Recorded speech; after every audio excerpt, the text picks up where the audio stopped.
Uh, yeah, yeah, yeah, uh.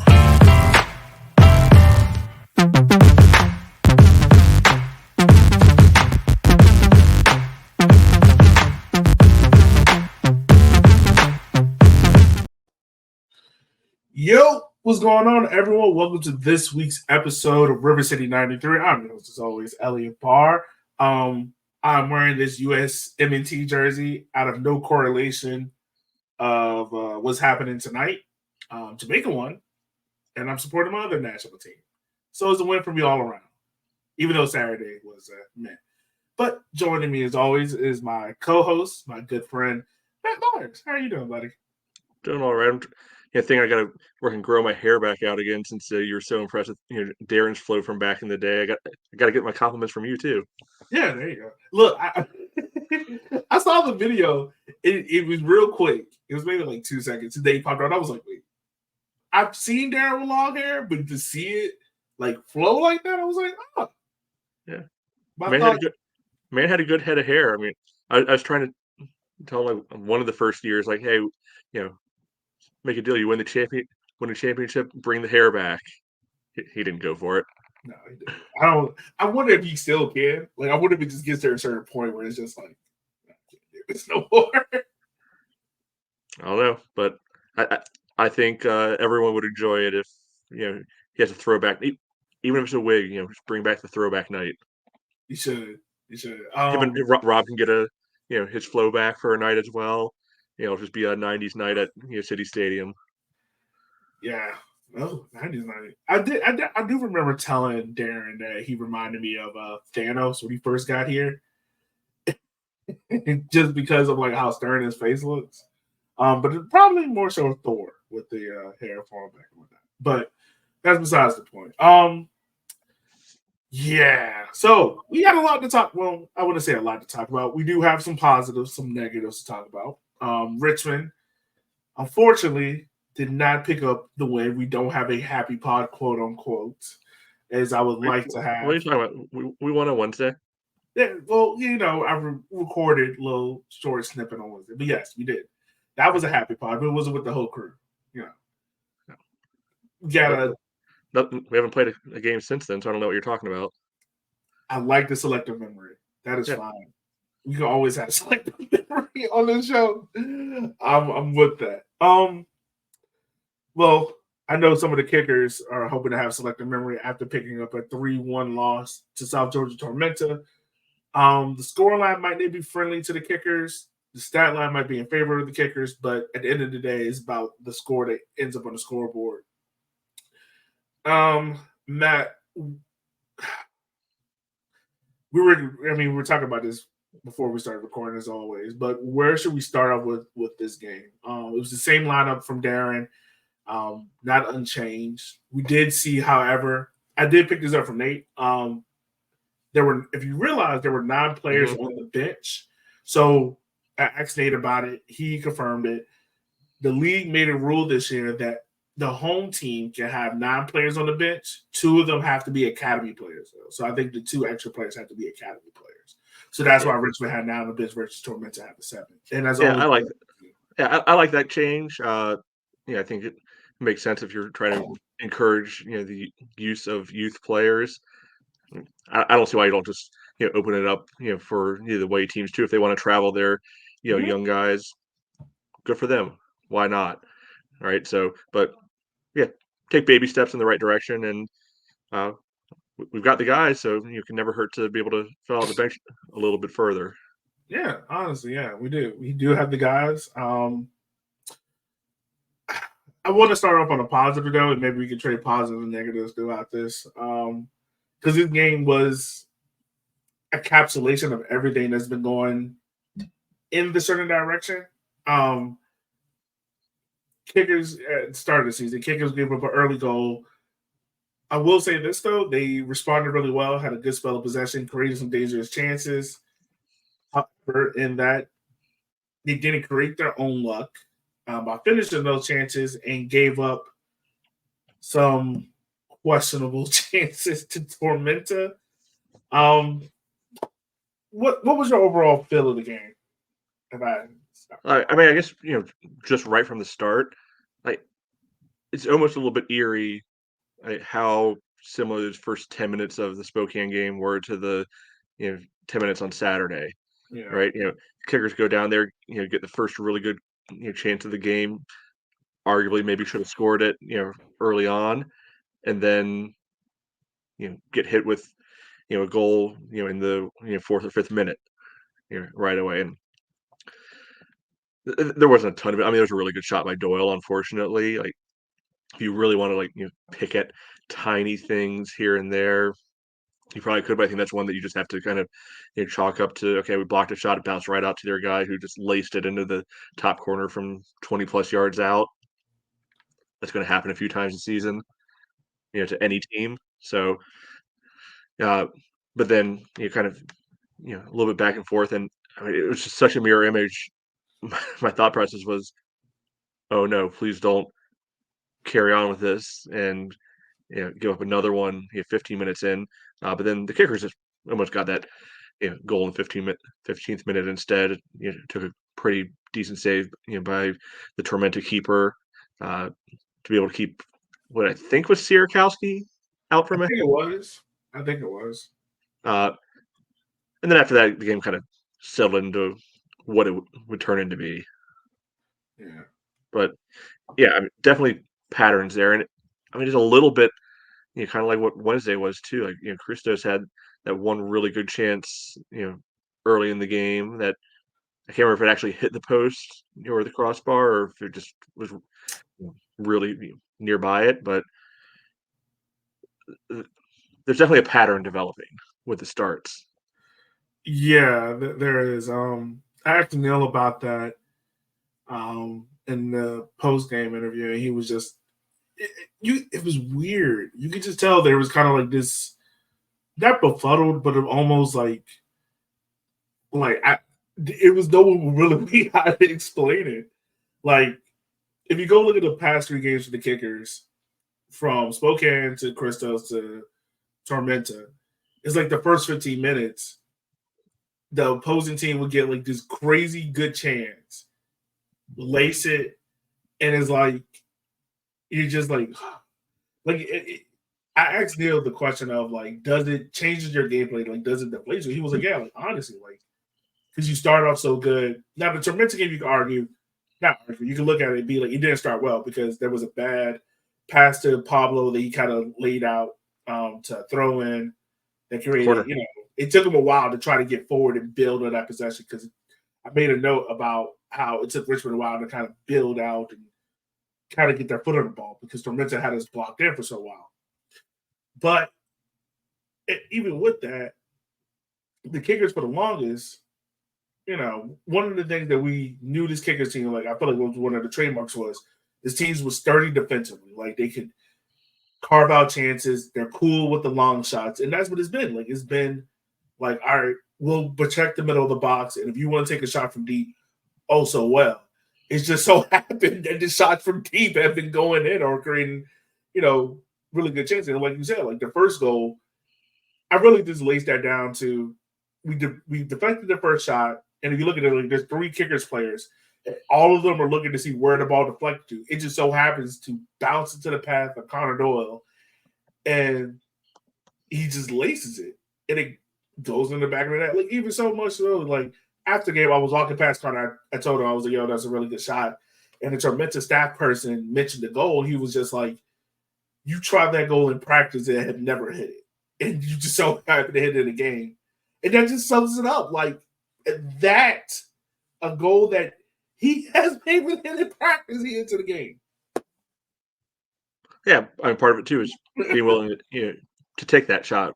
Yeah, Comes to you, and I know the stats said we took a ton of shots on Saturday, but I do feel sometimes the guys look for a little bit of the perfect shot instead of having a okay shot. But that's far from the I think the biggest issue on board right now. yeah. I will give credit to the kickers though. they responded back perfect. Like they had a good response, good spell of possession. I think at one point I kept hearing the number like there was 70% possession at one point. I kind of feel like if you wanted to a little bit more, it may have been like 60-40. It just felt like once Tormenta got that first goal in the first 5 minutes, they were cool with their gameplay. I feel like that gameplay the whole time was, yo, we're gonna sit back. If the opportunity arises, like we'll take care of it. But yeah, first half possession was 69-31, then overall was 64-36. Yeah, like I felt like Tormenta was just fine. Like, yo, we're gonna sit back. And even Darren mentioned in the pregame conference of just like Tormenta's good on the counter. Like they're gonna sit back, they're gonna be tight in between their lines. We're gonna have to pull them out of possession. And that's probably the hardest thing to do in soccer is break down a low block. Like Man City will lose games. If the greatest possession team, Man City, will lose a game against like Burnley or Fulham or something just because like it's in a low block and it's hard to pull them out. I'm not equating Richmond and Man City or anything. I'm just using that as an example. But Richmond in this game, if you look at the first half, got in positions. There's a couple of chances. We can talk about this about Ryan Sarakowski.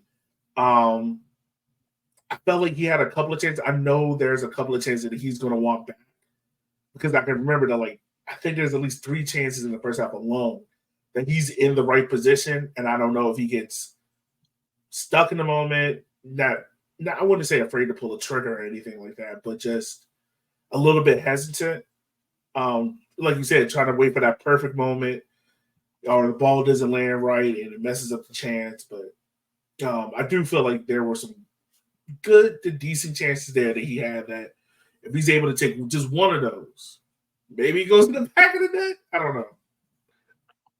Yeah, maybe. Yeah, I don't think it's like an individual thing right now. I think it's just a pattern of play, Yeah. sort of scenario. Yeah, because what I'm seeing like pretty consistently is this team is like right side dominant right now. Yeah, it does feel like a flip from in the years past Like where it used to be left everything is going through Simon and or Adrian at the moment, and I don't know if that's by design. I don't know if that's because other teams are saying, "All right, over here, this is where you're playing, from right now."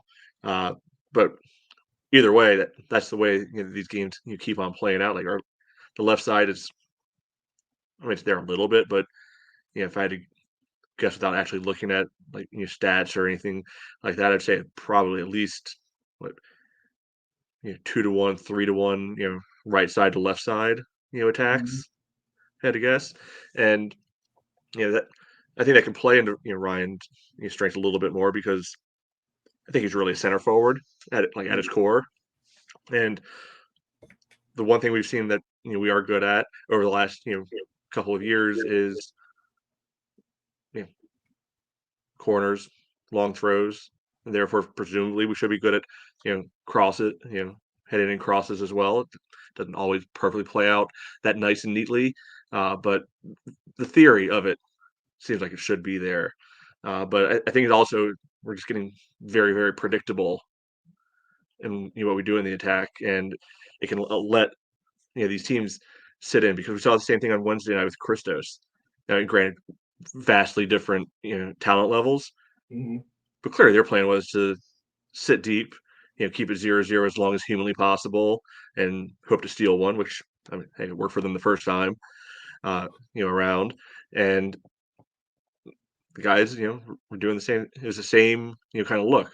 A lot of all right, let's go down the right. Let's try to swing. Let's see if Adrian can, dribble somebody, from out there, and just rinse and repeat. So I've got to think if I'm when we play Fuego next, if I'm Jermaine Jones, look at that. All right, let's sit back, give them the ball, make them prove they can do something to us, and we'll prep and be ready to hurt them on the counter. Yeah. Yeah, that's true. And luckily the team got a week off so they can get some rest to recover. I will mention this.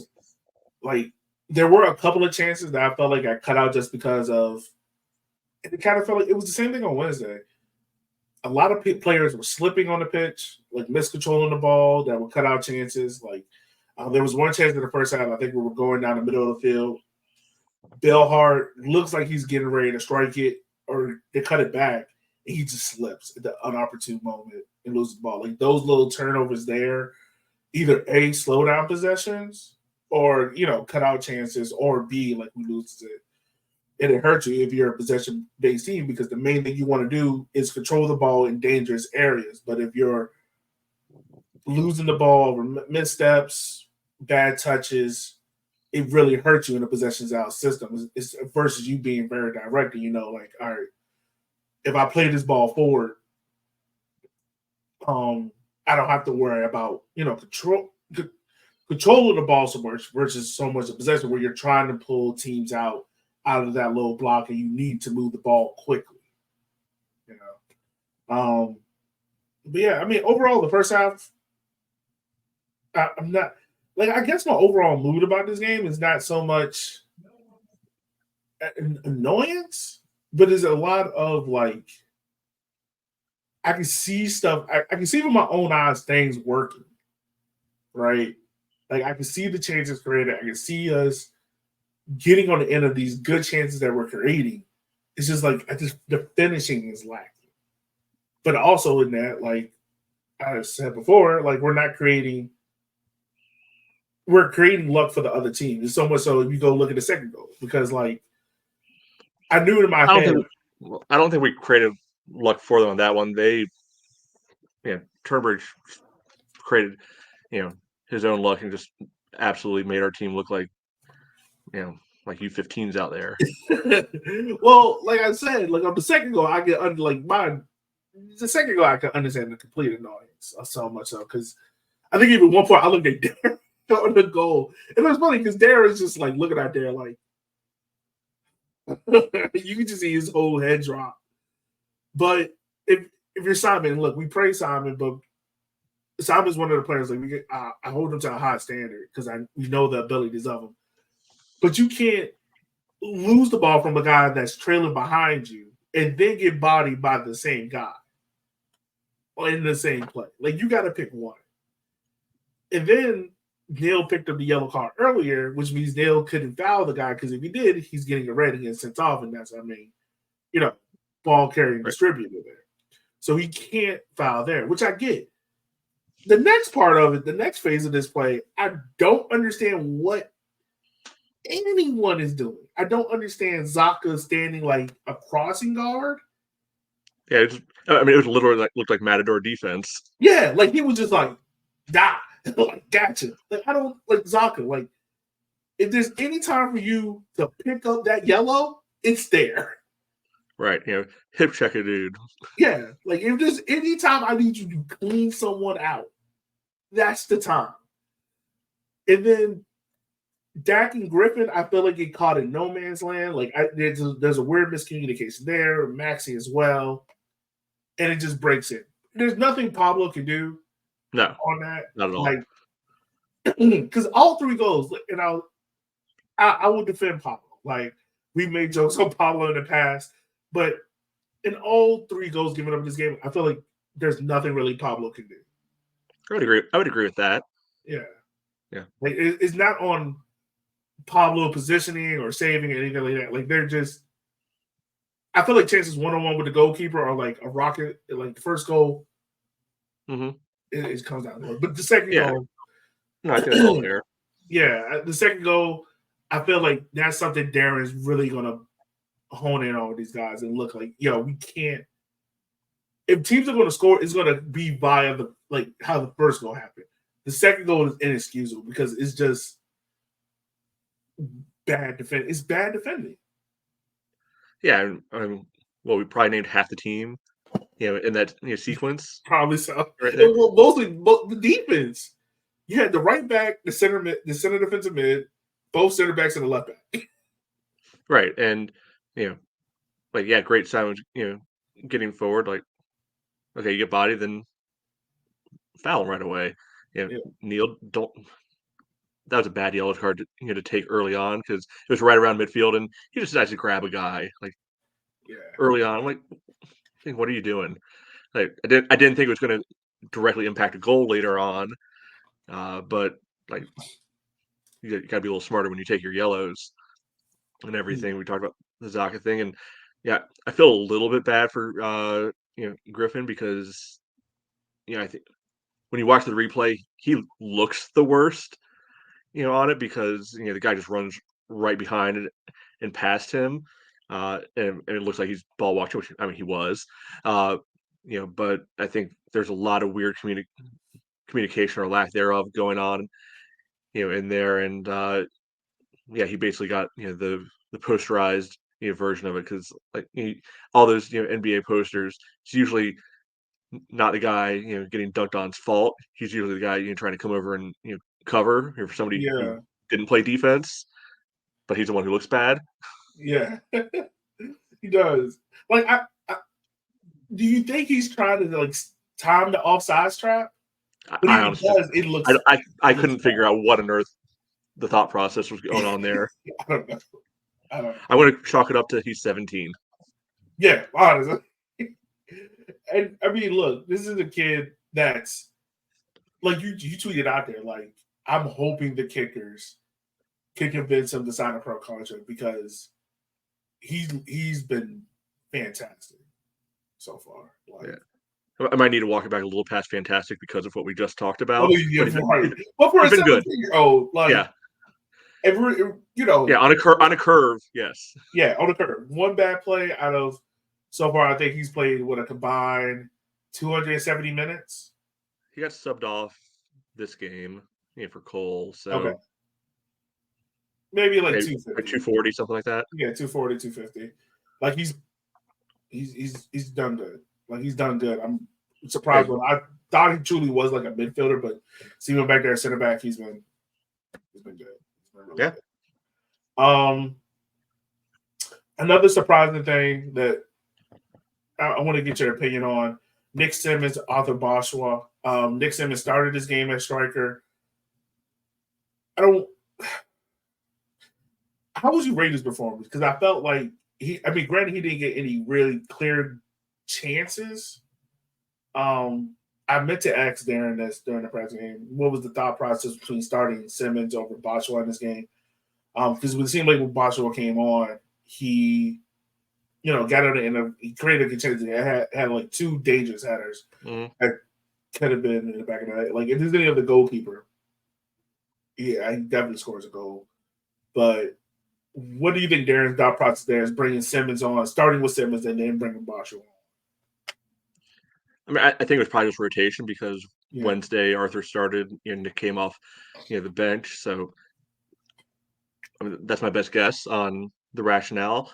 Yeah, I think in all three games so far, the starter's kind of been left a little bit on an island throughout. Like had whether it was Nick in the league games, Arthur in the cup game. I mean technically Arthur may or may not have gotten the assist for Bill Hart midweek. I don't think he They're did. telling me it's an author assist because he headed the ball down. I am claiming this as a Jara assist. I want to have a goalkeeper assist so badly.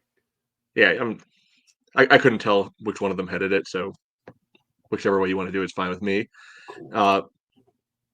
But yeah, I mean, not a lot of service, not a lot coming in.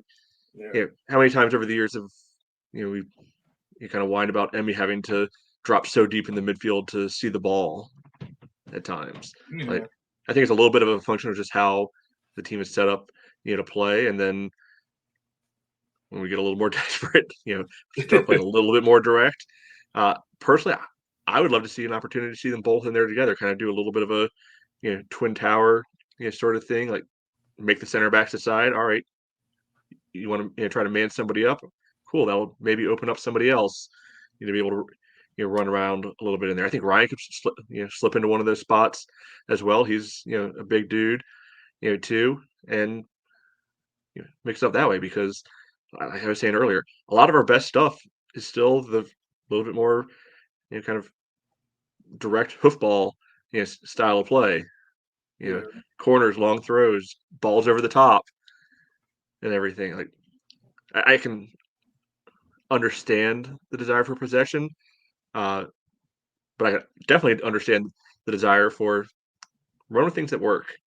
And right now, yeah, we've got a little bit of evidence, but also we have all the evidence from last year. Like, the ugly direct stuff seems to be fitting these players a lot better than the tiki taka stuff. Yeah. The third goal, Whatever. yeah, whatever. Like I'm not, like Dak slipped, had a bad hit back, got current across the box and scored. Like I'm not. The third goal doesn't bother me at all because you're pressing to get that. And the only part that bothers me is back to what you were saying before. Like, why are so many guys falling down and slipping? Yeah, like I don't know. I don't know. I don't know if this need to be a stud change or what, but Like, I it's feel a like I didn't lot see of that guys. much from Tormenta guys. Like, yeah, I mean, there's maybe a little bit of embellishment from some of them, but it wasn't like just pure slip and falling down sort of things. I will say this though. I love the fact because I was sitting in the press box. I love the fact that anytime Lombardi touched the ball, automatically got booed. Like it wasn't just Red Army; it was the entire Yeah. crowd that bought into the bit. Yeah, it's good to have proper villains. Yeah, like anytime he touched the ball, it was like, it made me pleasantly laugh. Richmond did score a goal in this game. It came off of a cross that trickled into the back of the net. Caught the goalkeeper off guard. I will give credit where credit is due. Once again, we saw another masterclass from a goalkeeper in this game. I, I think he came from Birmingham Legion. Or like I don't know, man. I don't know what it is about keepers coming into City Stadium standing on top of their head. Yeah, I mean, he played well. But how many of those do you think, like, any random keeper wouldn't have saved though? I think at least two chances. The Boswell header stands out, and Which one? the one where it was kind of looping. Okay. I say that one, and I think the one where he has to make the dive. The first thing he has to make the diving save, going across his body. Okay. I would say those two. I Yeah, think in person, I think that first half one, I think it was off a corner, maybe. Mm-hmm. Yeah, where he dives. I think he put himself in a little bit of a bad position and recovered for himself, because when I saw the highlight, it looked like he was a little further out of the goal than I thought he was, and Yeah. Had to do a little bit of recovery work. But I mean, credit on him for making No. that.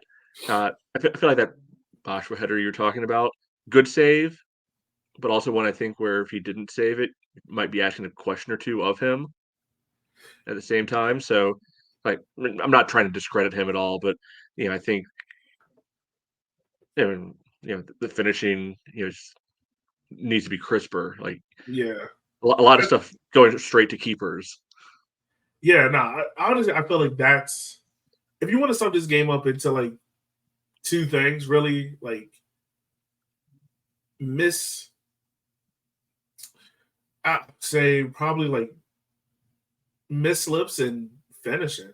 Like if the kickers can finish some of these chances, like a lot of this game changes, right? Like a lot of the fortunes in this game changes. The finishing does need to be crisper. Talking to Darren, what did he say? I think it was the pregame. He mentioned that Emmy will be back for the Fuego game. I don't know if that's going to be a start or not. With the week off, we'll see. Do you believe that? I do, because the if you remember the first game, he had like the strap across his body with his arm casting in. Saturday, when I saw him after the game, it looked like it was a soft cast, just like it's not a sponge bandage, but it looked like just like a softer bandage. Mm-hmm. So that let me know like the arm is healing. Yeah. We won't. At this point, though, I'm going to believe it when I see it, because how many times last year did we hear, Emmy might be back next week? Yeah, that is fair, but I would take what their word. He'd be back by Flavor. I hope he is. Yeah, it may be so. Like it's not a knee, and it's not like a lower extremity. Like we said, like maybe it's something where if they could get it to a point where they can put it like in the bubble wrap. Yeah, like I don't know if they can club it. Because I don't know like how whether they need to or not, they should, just so he can run around with a big old club on his hand. That would be fun. I don't know how that works here in lower league because I think in some leagues you can play with a club, some leagues you can't. Um, but if they can get it to a point where he can be out there playing, I think it would help all the wilder because there is something building in this team between Neil, Bill Hart, um, creating chances and whatnot. Um, I think James Vaughn also had a good performance in this game. He played a lot. He played all over the field, as I remember correctly. I think he played midfield, defense at one point, and also out on the wing. I think Vaughn got credited with the cross that. Yeah, he was the one that made the cross that Killen turned in. Yeah. So there are positives. I know Darren's been giving me some stick because we've been a little bit hard on him. You mean me? Yeah, well, this is all of us. We love you, Darren. We know you listen. We love you. But I do tip my hat to them, like some grace, like the amount of injuries this team has occurred to Zhao, both center backs. Who else am I missing? Emmy obviously is a big one. It hurts you, like it hurts you, and now Tony's out for an undisclosed amount of time. It definitely throws a big monkey wrench into your plans. Yeah, I mean, just the counter argument to that is it's a team sport. Everybody runs into injuries, and That's true. Yeah, and I mean, try not to bring this up so far, but we're coming up on 9 months, right? This is not an isolated incident of No, it's not. dropping points at home, and you say there's some good patterns, and I don't disagree, but there's also a lot of the same patterns. Yeah, and a lot of stuff that I hasn't won't changed. disagree with either. I won't disagree with that. There are a lot of, there are some concerns there. I think something that we can take, I can take a little bit more solace in is that Pablo. Speaking of Pablo Hara, he hasn't had a bad performance yet. He hasn't had like a performance where I'm like, ooh. Has he had a good one though? I don't think Spokane was good. Spokane to me was average. He got shipped in the 4th minute. But once again, like we said, like if you get back out of that cross 10 times out of 10. That was not a rocket. That's getting chipped. He led the guy who's supposed to be play the ball out of the back guy, let the ball roll over his foot for a corner kick 20 seconds into the game. Yeah. And he missed a lot of passes too. That's the thing I will say that I do miss about Akira is Akira was great in distribution. Like his distribution of Akira was great. Pablo, the distribution, he got to get better at that because there's a lot of times I think he's trying to play it out to Maxi a lot on the left-hand side of the first half. He's either mishit or just slightly behind him. He got to improve on that.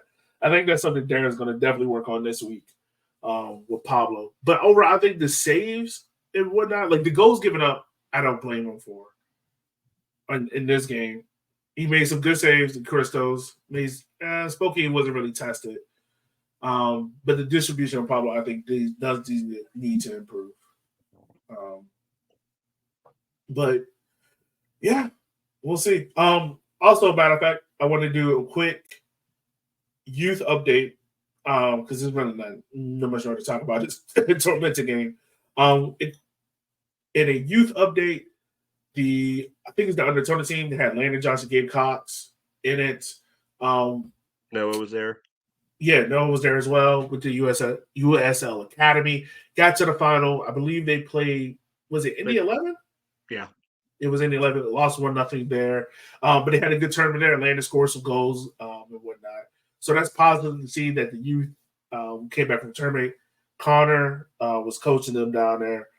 No update yet on the academy schedule and whatnot, but good to see you guys back. Landon made his home debut really for the season team this season. Looked good in that number 7 shirt. So hopefully Darren was saying we'll see more on Landon in the Fuego and Bobcats game coming up there as well. Also, we saw Gabe Cox. So we found out why Gabe had the blonde hair. Lost the bet to Zhao, who would score more preseason goals. Well, now, so that's why he has the blonde hair there. See, I feel like that's Gabe wanted an excuse to bleach his hair. Maybe so, but hey, whatever floats his boat. That sounds like a slight variant of like your high school. The girl that you're into. You make some like dumbass bet that you're never going to win. Like the bet is like, oh, I guess I have to take you to dinner now or something like that. Yeah, it's like, oh, got to take you out on a date. Man of my word, Oh man. Yeah, so you got that. Also, we had the US Open Cup announcement. There was no live draw for this round. There will be one for the next round. Kickers found out who they played. They played Maryland Bobcats. April 2nd. I think the game is at 6:30, I believe. I assume so. Yeah. Yeah. So 6:30, 7 o'clock. Tuesday. Yeah, Tuesday. We're perfect for me. Spring break. Woo-hoo. We played Maryland Bobcats and then DMV Classico. I felt like it was either going to be between once Nova FC got knocked out. I felt like it was going to be between Maryland or either Carolina Core. You got the luck of the draw, staying at home, playing against Maryland Bobcats. What do you think is going to come of that game against Maryland? I mean, coming off of what would that be at that point? 10-day rests, something like that. Probably get some players back as well. Maybe Beckett. Maybe you see an Emmy appearance. Zhao possibly as well. I don't know if you start any of those guys. It might be a good spot to be able to try to ease them in with like a half hour or so. So I think you'll probably see pretty similar team. Maybe you see the Open Cup team that had like Suko and Chandler in there instead. But I think it's still a game the Kickers should win. I think it'll be a little bit tricky because they are still a pro team. Granted, I don't have any regard for Nisa whatsoever, but they have a couple notable players in there, like Espinal. Is a guy who's been around various pro leagues for a while. He can certainly score goals. Our old friend Mutai Mwape is with them now, so hopefully that pattern doesn't keep going. No, I don't need that. I think Maryland's going to be a tricky team. I don't know a lot about Nisa, but for what I've seen of Nisa, Maryland seems to be one of the better teams in the league, better run teams. I'll say that. They're not a complete train wreck like some of these vaporware teams are that they bring in to have a schedule come out and then they vanish like a week later. Yeah. It seems like one of the better ran teams in the league. I think it's going to be a tricky matchup because I'm imagining Maryland is going to be like, look, play the ball through Mwape, get it out to Espinal to see if their striker can get on the end of something. Richmond, I need Richmond to be clinical in this game. Be clinical in this game, get on to the next round of the Cup. And hopefully that clinicalness can lead us into Saturday against Fuego, which we will see Jermaine Jones debut there on Saturday. So once again, 2 games in this week. And like I noted on Walking 90, which by the way, if you want a good wrap up of some of the stories in the league, make sure you check out Walking 90. Have you ever listened before? You think we go on some weird tangents? Whoo, get ready. Yeah. The team got a tough stretch coming up. Not a tough stretch, but a key stretch because after these 2 games, you got the Derby on the 13th against going up to Madison. And man, I don't want to speak negative. I want to stay positive. I want to, but I'm really, really hoping that we can turn things around, become clinical, cut out some of these mistakes that we're making, so we can have good podcasts, and that we can have a good month of April. Maybe leave March behind us. It's tough. We got a good win in the Cup. 2 games against the leader didn't go in our favor, but hoping fortunes turn in April. These podcasts are always a lot more fun when we just shit talk the other teams a lot. I'm without tired of solving our problems. right. I just want to be able to bury teams like Lexington, right now, who supposedly had the greatest attack in the history of League One, and blah blah blah. They're going to run through the entire league, and their offense is worse than ours. Yeah. At least we're creating chances. I'll say that. Yeah. We're just not finishing them. At least we're creating chances. And I know people going to go out there and meme the second goal. And fairly so. Like, Yeah. listen, this is what Darren should do. Give the boys today, Monday, off, right? Come in Tuesday. The first 10 minutes, he should just sit them all in the locker room, play that play, and be like, you see that? We don't do that no more. You think only 10 minutes? Huh? You think only 10 minutes of it? Well, the first 10 minutes of that goal. Like, just keep it on a loop. And just call out the names. Just call out the Tormenta starting lineup and be like, y'all don't do this no more. Like, that's it. Just keep it on a loop. You just have them pissed off. That's what I would like. Honestly, this would just be me as a coach. I would just play the play-by-play of that goal every day in practice and just keep it playing. Just make them run out out. of teams trade for like Florida State and they just play like the chop over and over again, so you get pissed off by it. Like that's what I would do. Yeah, or you punch them, make them. We'll just call them, make them run out. Turnbridge sprints now. Just go in the middle of the field, just run straight up the middle of it. Yeah. That's perfect. All right. Yeah, give me another Turnbridge. Give me another 50-yard sprint. Yeah, they just stop practice randomly. Like Zaka, no more cross guard. Like I don't need this no more. I need you to destroy, seek and destroy. Just get the Metallica song playing over top of practice anytime Zaka's out there. Just hear that hook going. Yeah, that's it. That's it. Oh man, you gotta laugh. Because I was up last night, like edited in the post-game shows or whatever. Which, by the way, if you're wondering why they're not live, is because there's too much time in between each interview to do it live. So instead of it being like 14 minutes where I stop and pause it and then I can send it out and post edit, like you were sitting there for 40 minutes just watching like a blink. And yeah. But yeah, like just sitting back there just watching the highlights, I was just like, what? You just gotta laugh at it. You just gotta laugh at it. Right, I think the other thing we haven't talked about yet, Yeah, and I'm of mixed minds of this, because I think it's partly victim of our own success. I was disappointed that we had 4,500 people out there, and that sounds insane to say.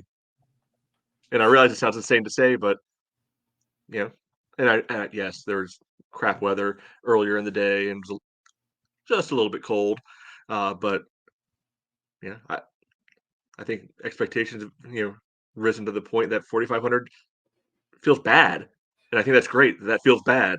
Yeah. Because last year I think we had 6, but also like good weather. Yeah. That is weird to say. It's especially like I always think back to 2019 where we saw a crowd of like 2,000. We got excited. We're like, oh, stack, there's 2,000 people here. And now we're like 45. We're like, yeah. I remember. Again, showing age, but way back in the day when like averages were unannounced like 2,100 or so, and like, oh man, we got 3,000 today. We're balling out. yeah, right. But it's always a good thing, especially talking about like section O, man. Like I remember, I looked at the press. I wish I would have took a photo of it, but section O was like I think 3/4 full at one point. Before I walked over, it was like 3/4 full, and that's just so dope to see like how much section O has grown over the years. The stands have fill out, like, and also just to see the number of kickers jerseys and just kickers gear and Richmond Ivy gear, in the stands as well. Because when I first started to go to kicker game, people were just wearing EPL jerseys, whatnot. Not a lot of kickers merch, but to see more jerseys there, like our jerseys, even throwback. Like I've seen like I think in the 2 home games so far, I've seen like 8 throwback jerseys, and I'm not talking about like to 2019. I'm talking like early 2000s with the old logo on it, Kappa era jerseys. Like that's just so dope to see, man. I haven't seen anybody brave enough to wear one of those Kappa jerseys. Man, those were skin tight. Well, look, these are some skinny people that were in those James, man.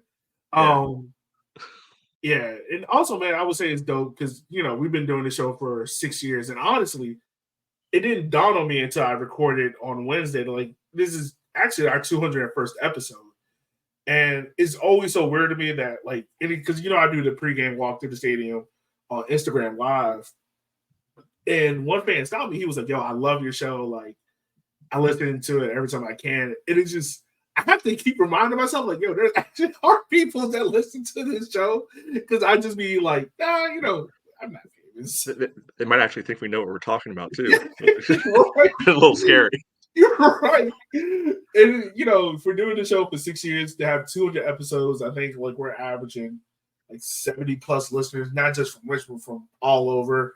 Ran into Dan Tassel, the owner of South Georgia Tormenta, in the game, and he was throwing us flowers as well, man. So, as we always say at the end of every podcast, man, truly, truly, truly, truly, truly, we couldn't do this show without you. Like, we couldn't do the show without the people listening, because without y'all, we wouldn't be able to do this. And I just want to say, for the 6 years that we've been doing this, for the 200 episodes we've been doing this, from the stories we've written, like this, I'm so glad to be able to cover this team.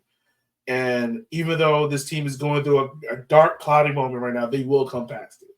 Like, this team has made a transition from buying old aging stars and having a roster like that to putting their faith into the youth and making it. And it's difficult and it's hard. And trust me, as fans, we all want to see our teams win.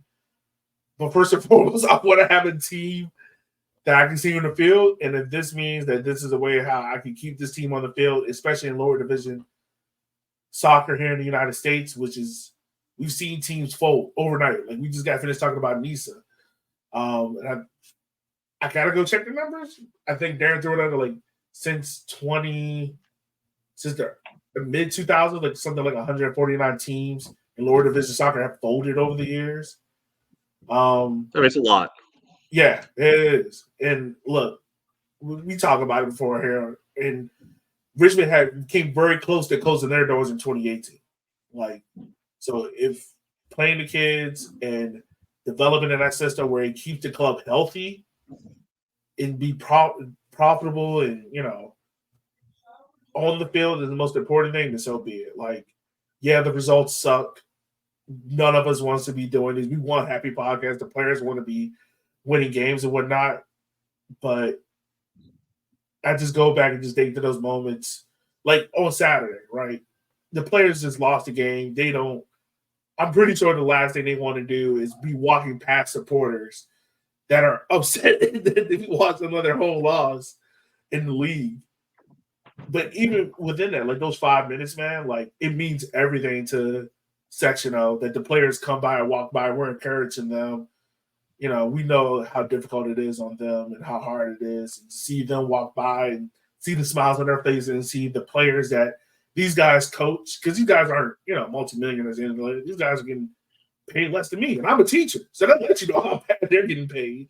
And to see the kids that they coach and interact with have the biggest smiles on their face, and to see them get their jersey signed, those are things that over the course of time, like those memories will stick with you. So yeah.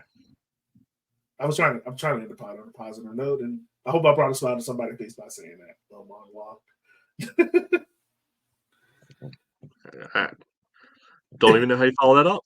Yeah, no. But yeah, as always, listeners, we just want to say thank you for taking the time out of your day for listening to our show. I know I said that before, but I just want to say it again. Just thank you, thank you, thank you, thank you, thank you. If you want to support the show, head on over to River City 93. Make sure to sign up for our email list when you get the podcast as soon as they drop. Head on over to YouTube. Make sure to like, share, and subscribe.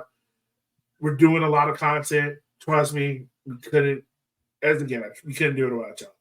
Yeah. Also, if there's certain type of things you want to see or try, no promises. Throw it out there, and maybe A, will know how to, and B, be able to. Yes, the only thing I'm not willing to do is become like Arsenal fan TV. That's a good concept. Yeah, that's a good concept, but I don't have the time nor the effort to do that. And getting drunk reactions right after a game, especially a loss, are not always good. So, but we're willing to suggestions. If someone wants to create it and have us help with it, we're all cool with that. But I personally don't have the time to do that. So with that being said, as always, we will see you guys next week. Remember, U.S. Open Cup game, April 2nd, Maryland Bobcats. We will see you guys then in the stadium. I'll be there. Matt be there. Maybe Shannon, maybe Gabe, maybe Kate. Yeah. As always, keep us on the good side. And up Bruce. Be easy and be safe.